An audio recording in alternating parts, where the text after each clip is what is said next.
Hello and welcome back for another Torah Tuesday. We've been working our way slowly through the plague of locusts in the 12 signs and wonders in Exodus chapter 10.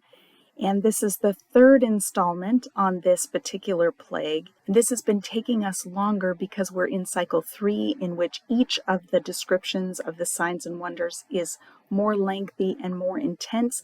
There's more echoes of previous texts. There's more pointing forward to future texts. You'll see that's true this week as well. But I think we're going to finish this week with the locusts. So I'm going to begin by reading my translation of the Hebrew, starting in Exodus 10, verse 12.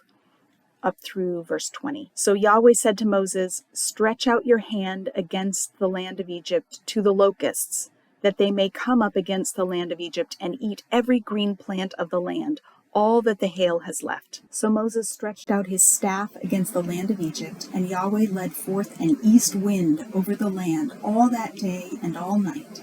Morning came, and the east wind carried locusts. The locusts went up over the whole land of Egypt and came to rest over all the territory of Egypt extremely heavily. Before it there were no locusts like it, and after it there will never be again. They covered the whole surface of the land and darkened the land. They ate every green plant of the land and every fruit of the tree which the hail had spared. No greenness remained on any tree or plant of the field throughout the land of Egypt. Then Pharaoh hurried to call for Moses and Aaron, and he said, "I have sinned against Yahweh your God and against you. Now please forgive my sin truly this time. Pray to Yahweh your God. Let him only take away from upon me this death." So he left Pharaoh and prayed to Yahweh. Yahweh turned the very strong wind of the sea, and it lifted the locusts and blew them into the sea of reeds. Not one locust remained in the whole territory of Egypt.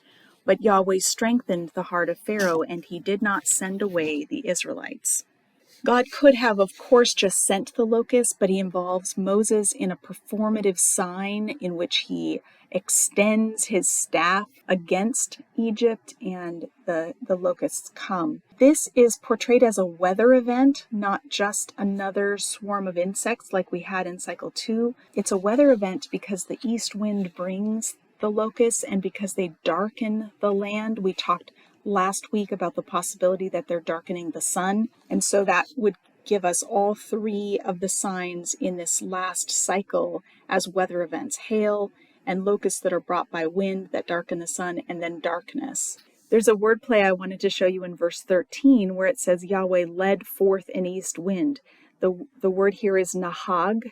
God led forth the wind, but it sounds quite a lot like Chag, which is the word for festival. So in effect, Yahweh is saying, "Oh, you won't let us have a festival? You won't let us do the Chag? Okay, I will nahag the locusts against you." He brings an east wind, a kadim. In the Bible, the east wind always conveys God's judgment. For example, in Genesis 41, verses 6 and 23, we see the east wind is what occurs in Pharaoh's dream, and it brings a drought on the land of Egypt, and now the east wind brings locusts. Interestingly, in chapter 14, verse 21, we'll see that the east wind is what parts the Sea of Reeds to allow the Israelites to walk through, and also closes the sea over the Egyptians. Some have argued that this episode could not be historically plausible because when locusts come to Egypt, they come from the south, so east wind doesn't seem like the right way to describe them. However, there are two possible ways of understanding this. One is to understand kadim as this indicating the strength of the wind rather than its direction, or because, as I said, it's always associated with God's judgment. Perhaps it's used here to denote the judgment that is coming on Egypt rather than the precise direction from which it comes. We see language of day and night in this episode. The east wind blows all that day and all night, which makes me think of creation. And there was evening and there was morning each of the days. This is an anti-creational text as part of a whole series of anti-creational events in which God is bringing chaos to Egypt and a lack of flourishing. And as we've said repeatedly, the punishment fits the crime. Pharaoh's heart has been heavy. He's made his heart heavy. And so now God brings a heavy invasion of locusts. This also is an act of uncreation because the vegetation is disappearing. Where there used to be green things, the green things and even the fruit are disappearing. And the result is that the eye of the land, or the surface of the land, is dark. You can check out the previous video where I talked about the possibilities of how to interpret this interesting phrase.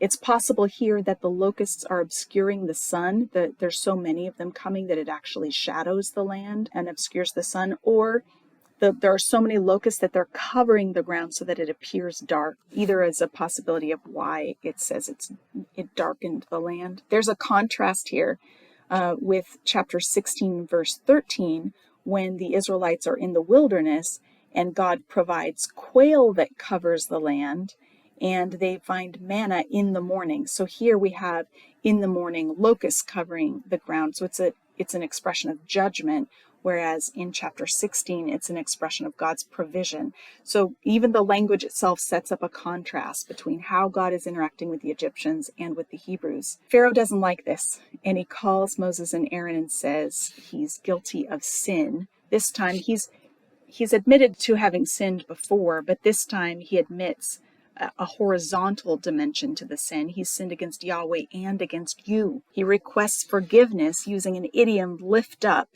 The idiom lift up is more common later in the Hebrew Bible. The concept is that sin is a burden, and so to be forgiven is to have that burden lifted off. And so by the end of the Old Testament, the phrase lift up or lift off is used as shorthand for forgive. But here I think the metaphor is very much alive. There is a heavy invasion of locusts. Locusts are covering everything, and Pharaoh wants them to be lifted up and lifted off. He calls this invasion a death, which is a hyperbolic way of referring to what's happening. No one's died yet, although the disruption to the food supply could result in death. But here it's another ominous foreshadowing. While Pharaoh overstates the extent of this plague, he anticipates, without meaning to, where this is all headed. There will be a lot of death coming up. What's fascinating is that after Moses prays, God sends another wind and casts the locusts where? In the sea. And although this is not the same word that's used in the Song of the Sea in chapter 15, there are many, many synonyms used in chapter 15 for God hurling, casting, throwing the Egyptians into the sea, and here he's throwing the locusts into the sea. So again, a foreshadowing of what's to come. There are a number of other connections between this sign and what will happen in chapter 14 at the sea. The strong wind is the same in both passages. Chapter 14:21, you can see the strong wind. God drove the wind here, and there he's going to drive the chariots so that they drive with difficulty. The locusts drown in the sea, as well as the army of Pharaoh. And in both passages, we're told not one remained. So after God removed the locusts, not one remained.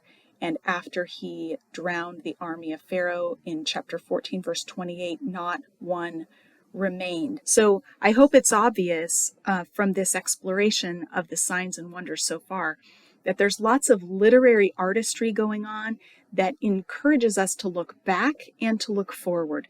We look back to creation and we see these creational themes and how God is undermining creation order as a means of judgment on Pharaoh's policies. And yet he's at the same time birthing or creating a new nation. Not only do we look back to creation, but we look forward to what's going to happen, the decisive moment of reckoning at the Sea of Reeds that's coming up in chapter 14. I hope this is helpful to you as you read these signs and wonders. I hope it's helping you engage with the text more deeply and encouraging you to study, look at cross-references, and see what's going on. As always, I'm trying to balance the historical context, the literary context, and the theological themes. And if we do all those three things well, then we end up with a solid interpretation of Scripture. So thanks for coming along for the journey. Next week, we'll begin the next sign, the sign of darkness. Have a great week.